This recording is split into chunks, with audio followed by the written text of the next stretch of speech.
लायक सदताज़ीम व तकरीम मुहब्बे गिरामी मेरे बड़े भाई और बहुत ही मुतहर्रिक शख्सियत जनाब राशिद रज़ा मुनक़ती साहब के अलावा जुमला हाज़रीन व सामाईन अस्सलामु अलैकुम व रहमतुल्लाहि तआला व बरकातुहू। आइए हज़रात अक़ीदत व मोहब्बत के साथ नबी और आले नबी पर दुरूद पाक पढ़ लें। अल्लाहुम्मा सल्लि अला सय्यिदिना व मौलाना मुहम्मदिन व बारिक व सल्लिम अलैहि सलातन व सलामन अलैका या रसूलल्लाह सल्लल्लाहु तआला अलैहि वसल्लम। एक मरतबा और पढ़ लें। अल्लाहुम्मा सल्लि अला सय्यिदिना व मौलाना मुहम्मदिन व बारिक व सल्लिम अलैहि सलातन व सलामन अलैका या रसूलल्लाह सल्लल्लाहु तआला अलैहि वसल्लम। या खुदा बहे जनाबे मुस्तफ़ा इमदाद तुम, या रसूलल्लाह अज़ बहरे खुदा इमदाद तुम, या शहीदे करबला या दाफ़िज़े करबला, गुल रुखा शहज़ादाए गुलगों क़बा इमदाद तुम। ऐ करबला की खाक उस एहसान को न भूल, तड़पी है तुझ पे लाशे जिगर गोशाए हुदूद। मज़लूम के लहू से तेरी प्यास बुझ गई, सैराब कर गया तुझे खूने रगे रसूल। सैराब कर गया तुझे खूने रगे रसूल। हमने आयत करीमा की तिलावत करने का शरफ हासिल किया। अल्लाह पाक इरशाद फरमाता है, ला तक़ूलू लिमन युक़्तलू फ़ी सबीलिल्लाहि अमवात। वो लोग जो अल्लाह पाक की राह में शहीद हो गए, उन्हें मुर्दा न कहो बल्कि वो लोग जिंदा हैं। लेकिन तुम लोगों को उनकी ज़िंदगी का शऊर नहीं है। मुहर्रमुल हराम की 10 तारीख को आपने उलमा इकराम से सुना होगा और ख़ुद पढ़ा भी होगा कि हज़रत इमाम हुसैन रज़ियल्लाहु ताला अन्हु के साथ 72 या 82 अफराद थे और सब के सब करबला की सरजमीन पर शहीद कर दिए गए थे, सिवाय एक ज़ात के, हज़रत इमाम ज़ैनुल आबिदीन के।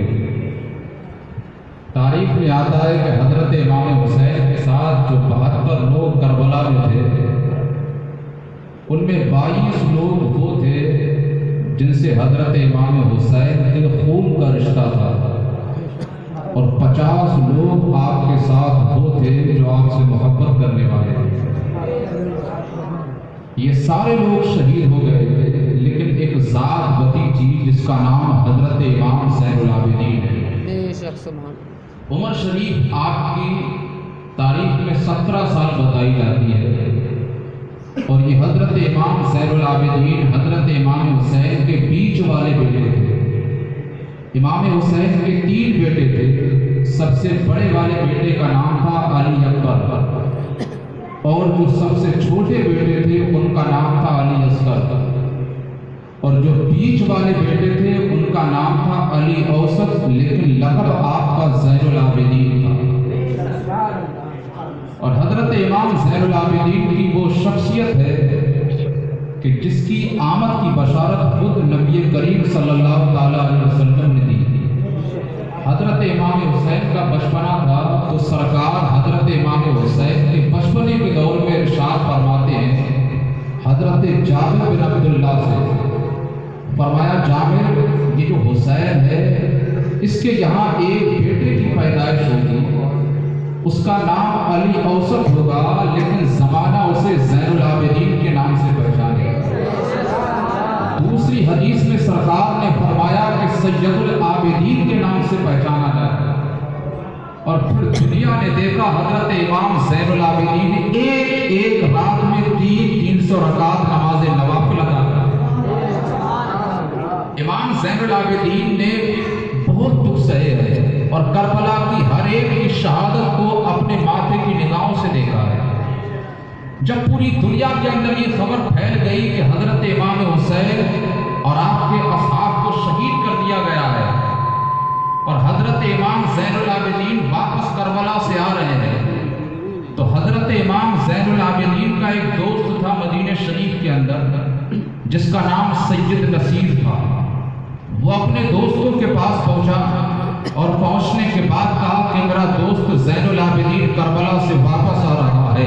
तो दोस्तों ने कहा क्या करना चाहिए? कहा चलो मदीना शरीफ के बाहर बैठकर अपने दोस्त ज़ैनुल आबिदीन का इंतजार करते हैं। अल्लाह अकबर। ज़ैनुल आबिदीन ने इतना कहा है, सारे दोस्त जमा हो गए और जमा होने के बाद मदीना शरीफ के बाहर बैठकर हजरत इमाम ज़ैनुल आबिदीन का इंतजार करने लगे। ये वही काफिला मदीना शरीफ की तरफ आ रहा है। जब ये काफिला मदीना से चला था तो अब्बास अलमबरदार भी साथ थे, हजरत हबीब इब्न मुज़ाहिर भी साथ थे, हजरत ज़हीर इब्न क़य्यिन भी साथ थे, हजरत मुस्लिम बिन औसजा भी साथ थे। लेकिन न हजरत मुस्लिम बिन औसजा है, न ज़हीर इब्न क़य्यिन है, न हबीब इब्न मुज़ाहिर है। 20 लोगों पर ये मुश्तमिल काफिला मदीना तैयबा की तरफ रवाना हो रहा है। जैसे ही सैयद नसीर ने दूर से देखा कि गिरदो गुब्बार उड़ती हुई नजर आई, सैयद नसीर खड़ा हुआ और खड़ा होने के बाद हजरत इमाम ज़ैनुल आबिदीन के करीब पहुंचता है। हजरत इमाम ज़ैनुल आबिदीन को ऊंट से उतारता है। उतारने के बाद कहता है ज़ैनुल आबिदीन अब्बास अलमबरदार नजर नहीं आ रहे हैं, कासिम बिन हसन नजर नहीं आ रहे हैं, हबीब इब्न मुज़ाहिर नजर नहीं आ रहे हैं, मुस्लिम बिन औसजा नहीं दिख रहे हैं, ज़हीर इब्न क़य्यिन नजर नहीं आ रहे हैं। अली अकबर की जवानी कहाँ छोड़ करके आए हो? कासिम का शबाब कहाँ छोड़ करके आए हो? ज़ैनुल आबिदीन कोई नजर नहीं आ रहा है, ना हुसैन नजर आ रहे हैं। ज़ैनुल आबिदीन मेरे दोस्त तुझे क्या हो गया?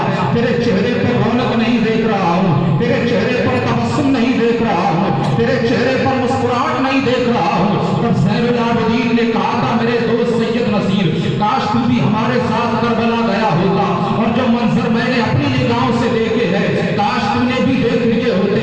तेरे चेहरे से भी तबस्सुम चला जाता, तेरे चेहरे से भी मुस्कुराहट चली जाती। तो सैयद नसीर कहते हैं मेरे दोस्त ज़ैनुल आबिदीन तूने कौन से मंजर अपनी निगाहों से देखे हैं? तब ज़ैनुल आबिदीन ने कहा था मेरे दोस्त सैयद नसीर बड़े जालिम थे वो लोग, इतना जुल्म किया कि अब्बास अलमबरदार के बाजुओं को काट दिया, हजरत अली अकबर की जवानी को लूट लिया, कासिम बिन हसन के शबाब को लूट लिया। सैयद नसीर इतने जाबिर थे कि उन्होंने हमारे अब्बा जान को शहीद कर दिया और शहीद करने के बाद सरे हुसैन को दमिश्क की गलियों के अंदर घुमाया गया। सैयद नसीर कहता है ज़ैनुल आबिदीन फिर आपने क्या किया? तो इमाम ज़ैनुल आबिदीन फरमाते हैं वो जाबिर थे जाबिर, जब्र करके चले गए और हम साबिर पे साबिर सब्र करते थे।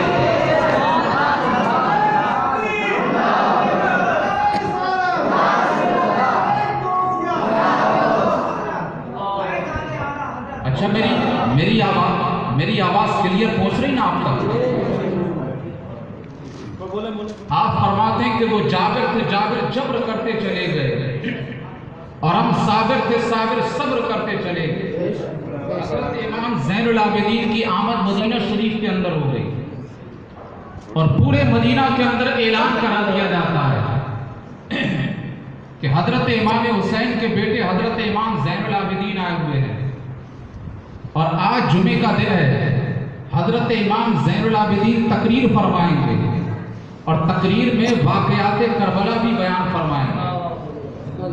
जब मदीना शरीफ के लोगों ने ये बात सुनी ना तो मस्जिद नबवी के अंदर आना शुरू हो गए। लोग हजरत इमाम ज़ैनुल आबिदीन के पास पहुंचे, कहा हुजूर चलिए और बयान कीजिए वो कौन सी तारीख थी जिस तारीख को आप करबला पहुंचे। आप तसव्वुर कीजिए कि बेटे की उसकी बाप की शहादत के बारे में पूछा जा रहा है। हजरत इमाम ज़ैनुल आबिदीन मस्जिद नबवी के अंदर आ गए, पूरी मस्जिद नबवी भर गई।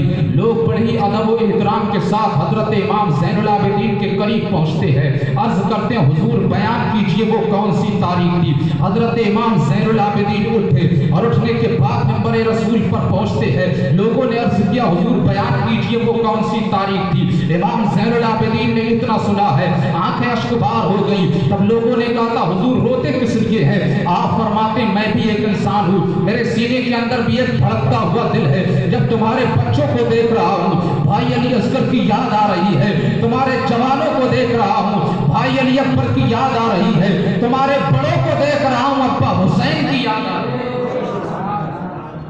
लोगों ने कहा हुजूर बयान कीजिए वो कौन सी तारीख थी। हजरत इमाम ज़ैनुल आबिदीन ने रोते हुए बात शुरू की। आप इरशाद फरमाते हैं कि मुहर्रम शरीफ की 2 तारीख थी। कितनी तारीख? 2 तारीख। आप फरमाते हैं कि मुहर्रम शरीफ की 2 तारीख थी।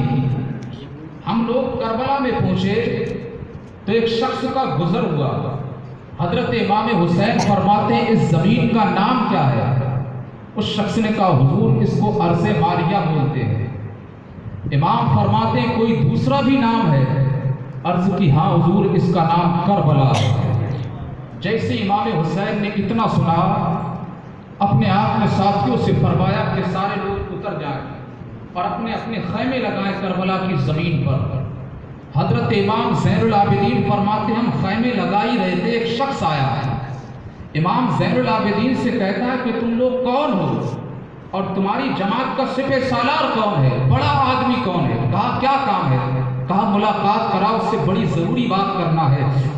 इमाम ज़ैनुल आबिदीन फरमाते हैं कि मैंने उस शख्स का हाथ पकड़ा और हजरत इमाम हुसैन के खैमे के अंदर लेकर के चला गया। जैसे इमाम हुसैन के खैमे के अंदर वो दाखिल हुआ है, मेरा इमाम कुरान की तिलावत कर रहा था। हजरत इमाम हुसैन के करीब पहुंचता है और पहुंचने के बाद सलाम करता है। इमाम ने सलाम का जवाब दिया है। जवाब देने के बाद इरशाद फरमाते हैं तू कौन है, कहाँ का रहने वाला है और यहाँ किस लिए आया है? कहता हुजूर मेरा नाम अब्दुल्ला है, मेरे बाप का नाम सलाम है। इमाम हुसैन फरमाते करता क्या है? अर्ज करता हुजूर मैं एक शायर हूँ, मैं शायरी करता हूँ। इमाम हुसैन फरमाते शायरी करता है, किसी खूबसूरत बस्ती के अंदर चला जा, किसी खूबसूरत इलाके के अंदर चला जा ताकि वहां अपनी शायरी के जौहर देखा। अब्दुल्ला इब्न सलाम कहता हुजूर मैंने सुना है कि यहाँ पर 2 बादशाहों के दरमियान जंग होने वाली है। मैंने सोचा कि चलो उनकी जंग का नक्शा अपने अशार में लिखूं, जो हार जाए उसकी मजम्मत करूं, जो जीत जाए उसकी तारीफ करूं। जैसे ही हुसैन ने इतना सुना है कि 2 बादशाहों की जंग होने वाली है, इमाम हुसैन फरमाते हैं वो बादशाह है कौन कौन और कहां के रहने वाले हैं? तब अब्दुल्ला इब्न सलाम कहता है कि एक बादशाह मुल्क शाम का है और दूसरा बादशाह मदीनतुल मुनव्वरा का है। अब्दुल्ला इब्न सलाम कहता है कि एक बादशाह तो मुल्क शाम का है और एक बादशाह मदीनतुल मुनव्वरा का है। इमाम हुसैन ने जब मदीनतुल मुनव्वरा का नाम सुना तो आप फरमाते हैं कि मदीना शरीफ से तो मैं आया हूं।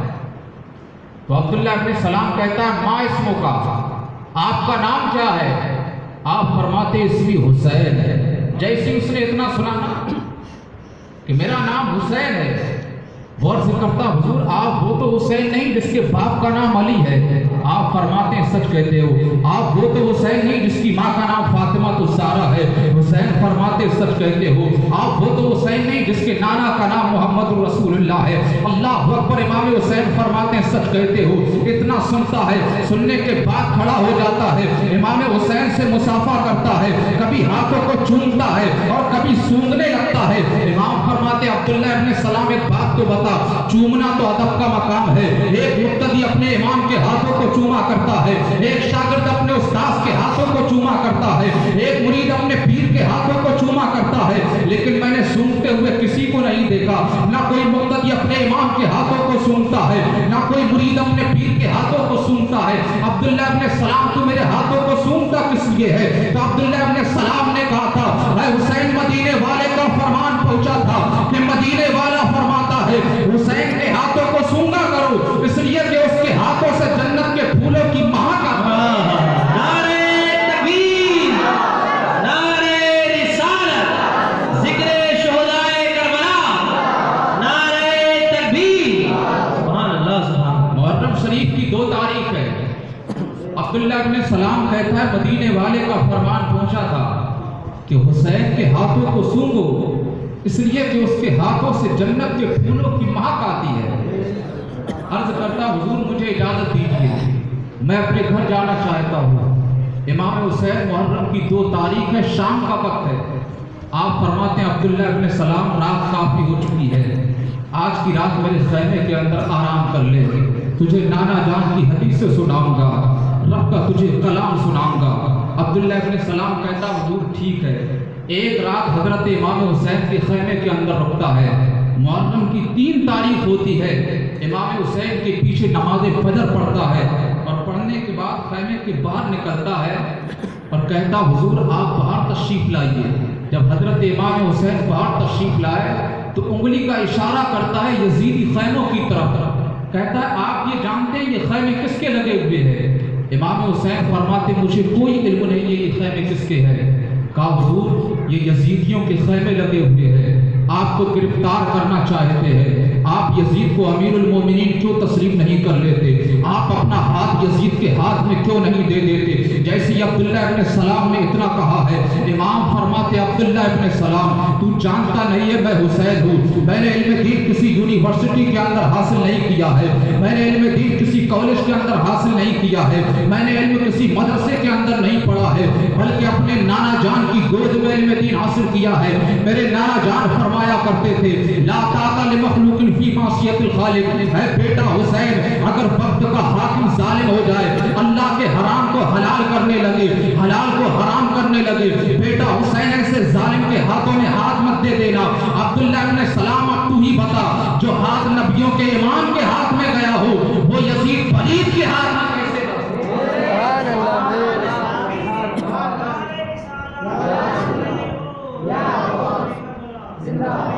अब्दुल्ला इब्न सलाम जो हाथ नबियों के इमाम के हाथ में गया हो वो यजीद वलीद के हाथ में कैसे जा सकता है? अर्ज करता हुजूर इजाजत दीजिए, मुहर्रम की 3 तारीख को ये अपने घर नहीं पहुंचा, बल्कि जहां यजीदियों के खैमे लगे हुए थे वहां पहुंचा, और पहुंचने के बाद गरजदार आवाज में इसने कहा कि कौन है तुम्हारी जमात का सिपह सालार? बाहर निकले। अमर बिन साद उनकी जमात का सिपह सालार था। बहुत मुख्तसर अल्फाज में बताने की कोशिश कर रहा हूँ। अमर बिन साद जुब्बा पहनकर और तकब्बराना अंदाज में बाहर निकला। कहा कौन है, किस लिए चीखता है? कहा मेरा नाम अब्दुल्ला इब्न सलाम है, मैं इराक का रहने वाला हूँ, मैं एक शायर हूँ। कहा ये जो खैमे देख रहा है ये किसके खैमे लगे हैं? हजरत इमाम हुसैन के खैमे की तरफ इशारा किया। तो अमर बिन साद ने कहा हाँ मैं जानता हूँ। कहा ये यजीद के बागी हैं, इनको गिरफ्तार करूंगा, यजीद के दरबार में पेश करूंगा। अब्दुल्ला इब्न सलाम ने इतना सुना है कि बागी है। अब्दुल्ला इब्न सलाम कहता जालिम अपनी जुबान को लगाम दे, ये बागी नहीं ये मोहम्मद अरबी के वफादार है। इन्हीं के बारे में सरकार ने फरमाया है कि हुसैन जन्नती जवानों का सरदार है। अमर बिन साद इतना सुनता है, सुनने के बाद कहता यार ये तो बड़ी शान वाले हैं, चल मेरी मुलाकात करा। अब्दुल्ला इब्न सलाम और अमर बिन साद हजरत इमाम हुसैन के खैमे के अंदर आता है। अमर बिन साद कहता है हुसैन अभी वक्त है अपना हाथ यजीद के हाथ में दे दो, वरना याद रखना आपके सामने आपकी औलाद को कत्ल कर दिया जाएगा।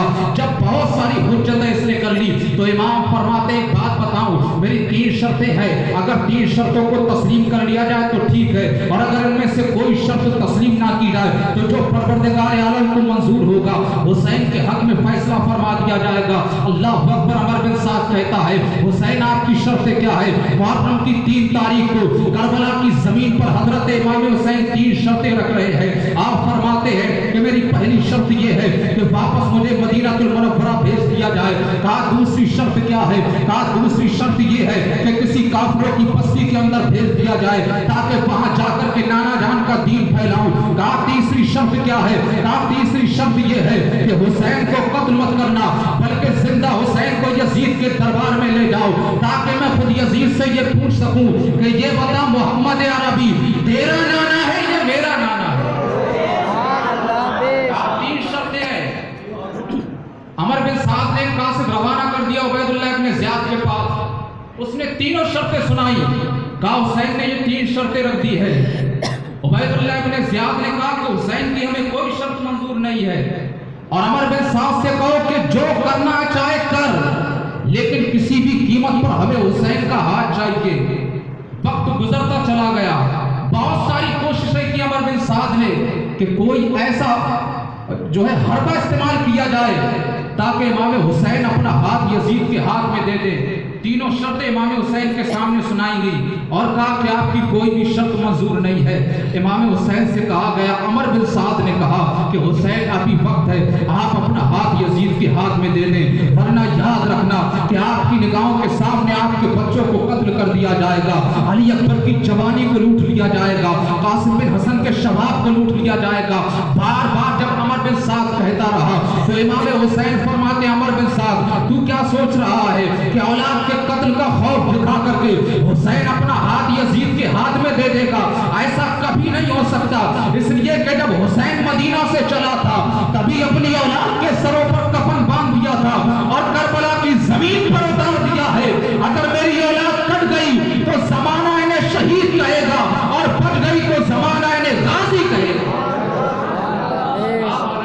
कत्ल का खौफ मत दे, ये मत समझ के हुसैन अपना हाथ दे देगा। कोशिशें करता रहा, यहाँ तक के मुहर्रम की 7 तारीख आ गई। इसने मुशीरों से मशवरा किया कि कोई भी हरबा काम नहीं आता है, बताइए क्या किया जाए। कहा पानी इंसान के लिए बहुत जरूरी है। अगर नहरे फरात के पानी पर पाबंदी लगा दी गई तो मुमकिन है हुसैन बड़ा है, शिद्दत प्यास को बर्दाश्त कर लेगा। सैयदा ज़ैनब बड़ी है, हो सकता है प्यास की शिद्दत को वो भी बर्दाश्त कर ले। अब्दुल्ला मुस्लिम बिन औसजा बड़े हैं, हो सकता है वो भी शिद्दत प्यास को बर्दाश्त कर ले। लेकिन हुसैन के साथ छोटे छोटे बच्चे हैं, एक मासूम अली असगर है, एक सैयदा सकीना है। अगर हुसैन पर नहरे फरात का पानी बंद कर दिया गया तो मुमकिन है हुसैन के बच्चे हुसैन के सामने तड़पेंगे। तो अपनी प्यास के खातिर ना सही, अली असगर की प्यास के खातिर हुसैन मजबूर हो जाएगा और अपना हाथ यजीद के हाथ में दे देगा। मुहर्रम की 7 तारीख को 4000 का लश्कर नहरे फरात पर लगा दिया गया और यह ऐलान कर दिया गया कि चरंद पिए परिंद पिए, अहले हुनर पिए, किसी को न रोकिए, एक फातिमा के लाल को पानी न दीजिए। यानी नहरे फरात का पानी एक जानवर पी सकता है, नहरे फरात का पानी एक कुत्ता पी सकता है, लेकिन अली अकबर नहरे फरात का पानी नहीं पी सकता। कासिम बिन हसन नहरे फरात का पानी नहीं पी सकता। मुस्लिम बिन औसजा नहरे फरात का पानी नहीं पी सकते। अब्बास अलम बरदार नहरे फरात का पानी नहीं पी सकते। 7 मुहर्रम को नहरे फरात के पानी पर पाबंदी लगाई गई है। याद रखना, दुनिया के अंदर 2 बार पानी पर पाबंदी लगाई गई थी। एक बार जमीन करबला पर नहरे फरात के पानी पर पाबंदी लगाई गई है और दूसरी इससे पहले जो पाबंदी लगाई गई थी वो राशिद रजा मरकजी ने आपको बताया था। गोया के गरीब नवाज ने यह पैगाम दिया था कि अगर तारीख करबला समझना है तो तारीख अजमेर पढ़ लेना, तारीख करबला समझ लिया। मुहर्रम की 7 तारीख है, जोहर की नमाज का वक्त है। हजरत इमाम हुसैन अपने बेटे हजरत अली अकबर से फरमाते हैं कि बेटा जाओ पानी लेकर के आओ, इसलिए कि वजू करना है। हजरत अली अकबर जब नहरे फरात पर पहुंचे तो क्या देखा कि 4000 का लश्कर लगा हुआ है। कहा अली अकबर कैसे आए हो? कहा पानी चाहिए। कहा किस लिए चाहिए? कहा देखो ना नमाज का टाइम हो गया है, अब्बा जान को वजू करना है। जालिमों ने कहा अली अकबर नहरे फरात तेरे हवाले कर दी जाएगी और कूफा का गवर्नर तेरे बाप को बना दिया जाएगा। जा अपने बाप से कहे कि अपना हाथ यजीद के हाथ में दे दे। हजरत अली अकबर ने कटोरा फेंका और फेंकने के बाद जब वापस पलटे हैं हुसैन फरमाते बेटा अली अकबर तेरी आंखों में अश्क देख रहा हूँ, तेरी आंखों में आंसू देख रहा हूँ, बेटा क्या हो गया? और उसकी अब्बा जान नहरे फरात पर गया था, उन्होंने पानी नहीं दिया है और नहरे फरात पर 4000 का लश्कर लगा दिया है। अब्बा जान अब वजू कैसे किया जाएगा? तो हुसैन फरमाते बेटा हम न कर, नाना जान ने दूसरा तरीका बता दिया है कि अगर नमाज का टाइम हो जाए और वजू के लिए पानी ना मिल सके तो तयम्मुम करो। इमाम हुसैन ने करबला की जमीन से तयम्मुम किया है और अपने बेटा अली अकबर से फरमाते हैं बेटा आजान पढ़ो। जैसे ही हजरत अली अकबर ने आजान पढ़ी है तो ऐसा लगता था करबला की जमीन पर मुस्तफा करीम आजान पढ़ रहे हैं।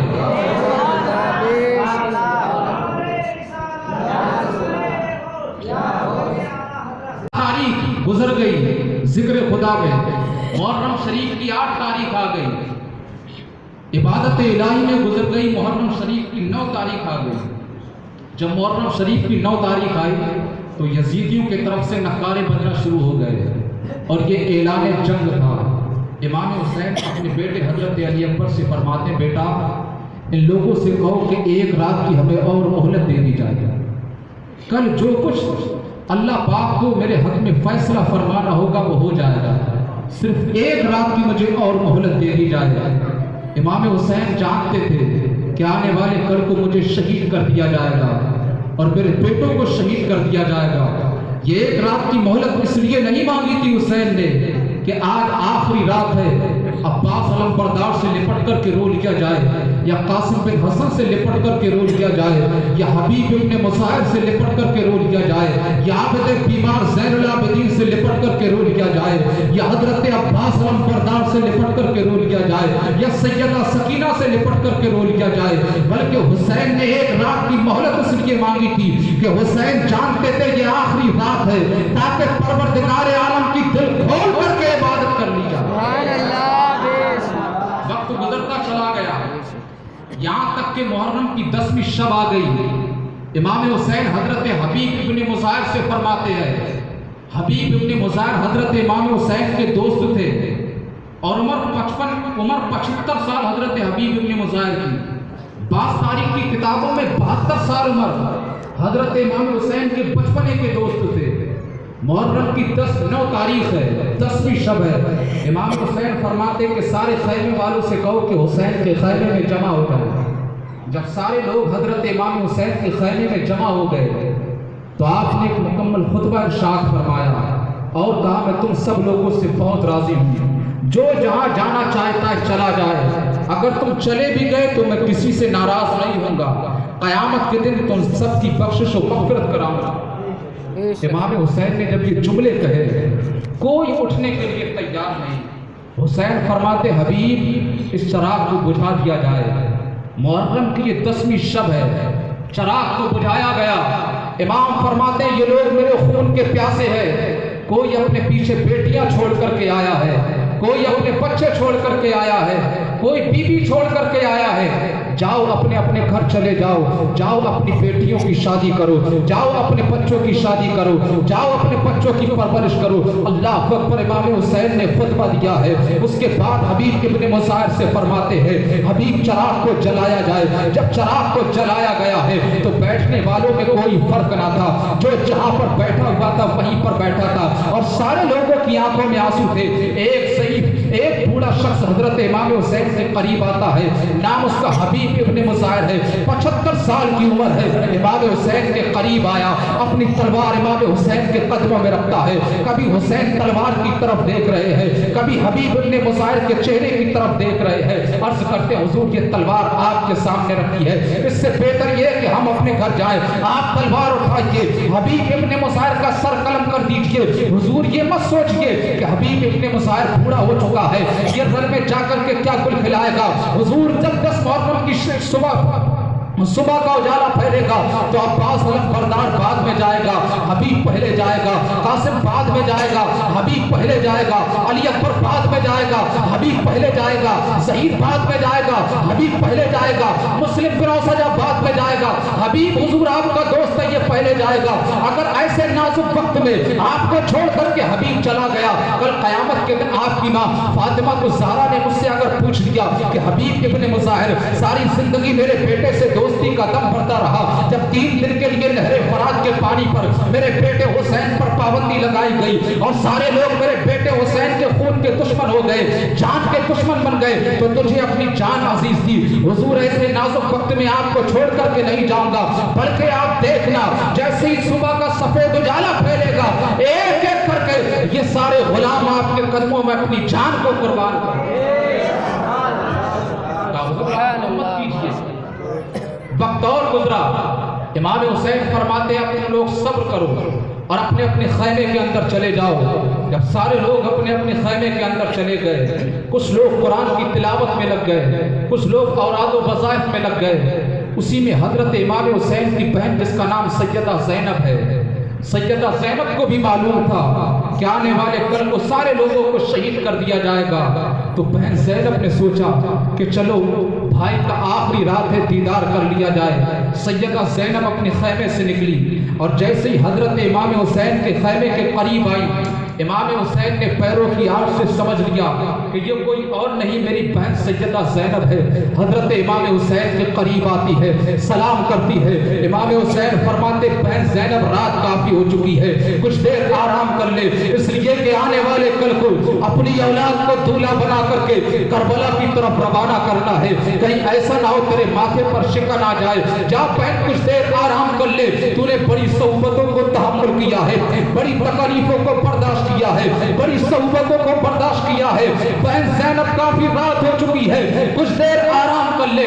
तब सैयदा ज़ैनब ने कहा था, भैया हुसैन जिंदगी में रातें बहुत आई है, मदीना से मक्का से मदीनातुल मुनव्वरा तक, मदीना से लेकर कोए ज़ुहशम तक, कोए ज़ुहशम से ज़मीरे करबला तक बहुत रातें आई है, लेकिन इतनी सोबतों की रात नहीं आई, इतनी मुश्किलों की रात नहीं आई, इतनी तकलीफों की रात नहीं आई। भाई हुसैन ये रात तो काटे नहीं करती है। हुसैन फरमाते, बहन ज़ैनब ये रात काटे नहीं है। अर्ज करती भैया हुसैन ये रात तो काटे नहीं कटती है, आंखों में नींद नहीं आती। हुसैन फरमाते बहन ज़ैनब गम ना कर, रात के दो हिस्से कर ले, आधी रात में कुरान की तिलावत करेंगे, आधी रात में नमाज़े नवाफिल पढ़ के कुरान की तिलावतों की बरकतों से ये रात पार करेंगे। अल्लाहु अकबर। सैयदा ज़ैनब उठी है, अपने खैमे के अंदर पहुंची, रात का और हिस्सा गुजर गया। इमाम हुसैन फरमाते हबीब इब्ने मुज़ाहिर जी हुजूर, फरमाया हजरत अली अकबर को आवाज दो, कहो जाओ हुसैन बुला रहे हैं। हजरत अली अकबर को आवाज दी गई, हजरत अली अकबर इमाम हुसैन की खिदमत में हाजिर। जी अब्बा हुजूर, फरमाया जाओ ज़मीन करबला को देख करके आओ कि करबला की जमीन कैसी है, क्योंकि मुजाहिदीन जंग की जमीन को देखा करते थे कि जमीन ऐसी तो नहीं है कि पैर रखा जाए फिसल जाए। हजरत अली अकबर ने अर्ज की जी अब्बा हुजूर मैं अभी जाता हूँ। जैसे ही हजरत अली अकबर करबला की जमीन पर पहुंचे हैं और रात की इतनी तारीकी है कि इंसान तो इंसान परिंदे भी अपने मकानों के अंदर जा चुके हैं। हजरत अली अकबर चारों तरफ जमीन करबला पर घूमते जा रहे हैं, इंसान तो इंसान कोई परिंदा भी नजर नहीं आ रहा है, लेकिन करबला के वस्त यानी बीचों बीच में एक खातून है, करबला की जमीन को साफ करती चली जा रही है और रोए चली जा रही है। हजरत अली अकबर के कानों तक एक आवाज पहुंचती है, आह आह की। हजरत अली अकबर खातून के करीब पहुंचते हैं और पहुंचने के बाद फरमाते खातून तू कौन है, यहाँ किस लिए आई है और ये क्या कर रही है?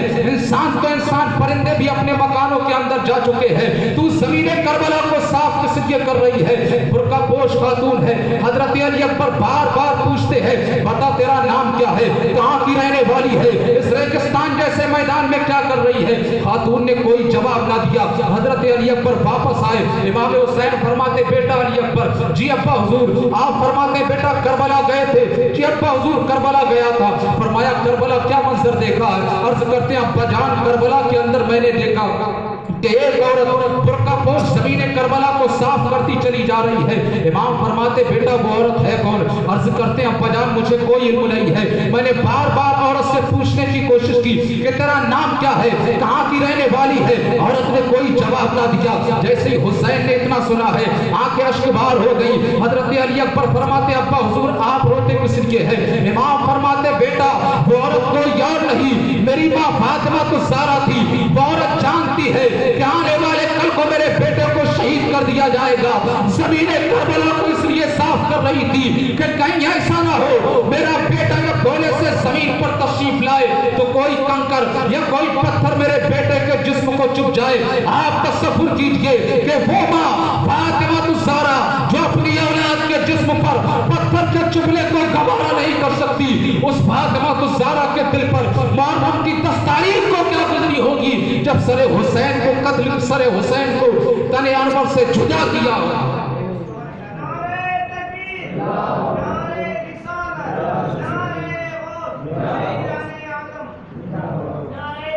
फरमाया मेरी माँ फातिमा तो ज़हरा थी, वो करबला की जमीन को साफ कर रही थी। 10वीं शब गुजर गई, मुहर्रम की 10 तारीख आई। इमाम हुसैन फरमाते बेटा अली अकबर आज़ान पढ़ो। मुहर्रम की 10 तारीख को आज़ान पढ़ी गई। इमाम हुसैन ने फजर की नमाज पढ़ाई और नमाज पढ़ाने के बाद कामयाबी की दुआ नहीं की इमाम हुसैन ने, न जीतने की दुआ की। अर्ज़ की अल्लाहुम्मा आतिल हुसैन सब्र व अजरा, परवरदिगार हुसैन को सब्र भी देना है, हुसैन को अज्र भी देना है। इमाम हुसैन दुआ करते चले जा रहे हैं। आमीन हजरत हबीब इब्ने मुज़ाहिर कह रहे हैं, आमीन ज़ैनुल आबिदीन कह रहे हैं, आमीन हजरत अब्बास कह रहे हैं। आप सिर्फ सोचिए तो सही कि वो दुआ जिसे कर हुसैन दे और आमीन ज़ैनुल आबिदीन कह दे, वो दुआएं कभी रद्द नहीं हुआ करती हैं, बाबे इजाजत से टकरा जाती हैं। इमाम हुसैन ने दुआ की, उसके बाद आप कुरान शरीफ की तिलावत शुरू कर देते हैं। आपकी बेटी सैयदा सकीना आपके पास आई, अर्ज की अब्बा जान फूफी जान आपको खैमे के अंदर बुला रही है। मुहर्रम की 10 तारीख है। हजरत इमाम हुसैन ने कुरान शरीफ को बंद किया और मुसल्ले को समेटा। उसके बाद जब खैमे के अंदर पहुंचे हैं तो क्या देखते हैं कि हजरत अब्बास की आंखों में अलग आंसू है, हजरत कासिम की आंखों में अलग आंसू है, हजरत हबीब इब्ने मुज़ाहिर की आंखों में अलग आंसू है और हजरत इमाम ज़ैनुल आबिदीन 17 साल की उम्र है। कई दिन का अरसा गुजर गया, बुखार की हालत में है। वो अलग लेटे हुए हैं। इधर 3 दिन से नहरे फरात का पानी बंद है। जैसे ही आप खैमे के अंदर आए, आप सैयदा ज़ैनब को देख के फरमाते, ज़ैनब बहन क्या हुआ, किस लिए तेरी आंखों में आंसू है? सैयदा ज़ैनब ने इशारा हजरत अली अस्कर की तरफ कर दिया। कहा भैया हुसैन, 3 दिन का अरसा गुजर गया है, इसके हल्क में पानी का एक कतरा नहीं पहुंचा है। बार बार ये अपनी सूखी जबान को बाहर निकाल करके दिखाता है, सोचता है शायद कोई 2 बूंद पानी के कतरा टपका दे। भैया हुसैन, 3 दिन से इसके हल्क में पानी का एक कतरा नहीं पहुंचा है। भाई हुसैन, इसके लिए कहीं से पानी का इंतजाम कर दिया जाए। अल्लाह अकबर। हुसैन ने इतना सुना है, आपका बड़ा बेटा जिसका नाम हजरत अली अकबर है, बाहर निकल करके आते हैं, इमाम हुसैन के कांधे पर हाथ रखते हैं, अर्ज करते हैं अब्बा जान, अभी आपका बड़ा बेटा अली अकबर जवान मौजूद है, जिनके बड़े भाई मौजूद हुआ करते हैं, उनकी बहनों को कोई गम नहीं करना चाहिए। अब्बा जी मुझे इजाजत दीजिए, मैं अभी नहरे फरात पर जाता हूँ और पानी लेकर के अपने भाई अली अस्कर की प्यास को बुझाऊंगा। इमाम फरमाते नहीं बेटा, अली अकबर तुम मत जाओ। हजरत अली अकबर करते हैं अब्बा जान मुझे इजाजत दीजिए, मैं नहरे फरात जाता हूँ और पानी लेकर के आऊंगा। अल्लाह अकबर। इतना हजरत अली अकबर ने कहा है। सैयदा ज़ैनब से हजरत अली अकबर अर्ज करते हैं, ऐ फूफी जान सैयदा ज़ैनब, आप ही भैया जान हजरत इमाम हुसैन से कहिए कि मुझे इजाजत नहरे फरात पर जाने की दे। अल्लाह अकबर जब बार बार इसरार करते रहे, तब हजरत इमाम हुसैन ने फरमाया, ऐ मेरे बेटे अली अकबर, एक बात का वादा करो, उसके बाद आपको इजाजत है। हजरत अली अकबर अर्ज करते हैं, अब्बा जान क्या वादा करना चाहते हो? कहा जाओ रन की तरफ, जाओ नहरे फरात की तरफ, लेकिन जंग की इब्तिदा आप नहीं करोगे, जंग का आगाज आप नहीं करोगे, जंग की पहल आप नहीं करोगे। हजरत अली अकबर वादा करते हैं, अब्बा जान जंग का आगाज मैं नहीं करूंगा, जंग की इब्तिदा मैं नहीं करूंगा, जंग की पहल मैं नहीं करूंगा। उसके बाद हजरत इमाम हुसैन ने हजरत अली अकबर को घोड़े पर सवार किया है,